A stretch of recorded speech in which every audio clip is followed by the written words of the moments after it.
ඔබ මේ දකින්නේ චීනයේ හෙනාන් පළාතේ ලුවන් ප්‍රදේශයේ පිහිටා ඇති ලොන්ග්මෙන් කේව්ස් කියලා හඳුන්වන ඉතාමත් පැරණි බෞද්ධ ලෙන් විහාර සංකීර්ණයක්. උතුරු වෙයි සහ ටැන් රාජවංශ සමයේදී ඒ කියන්නේ ක්‍රිස්තු වර්ෂ 5 වන සහ 8 වන සියවස් අතර තමයි මේ කැටයම් කරලා තියෙන්නේ. ඒ මීට අවුරුදු 1500කට විතර ඉස්සර.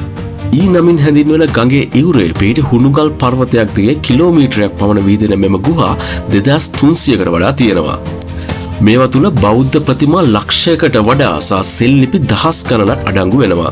විවිධ උසවලින් නිර්මාණය කරලා තියෙන මේ ප්‍රතිමා සෙන්ටිමීටර් කිහිපයක් උස කුඩා කැටයම් වල ඉඳලා මීටර් 17ක් උස ස්මාරක දක්වා පරාසයක ඉදි කරලා තියෙනවා.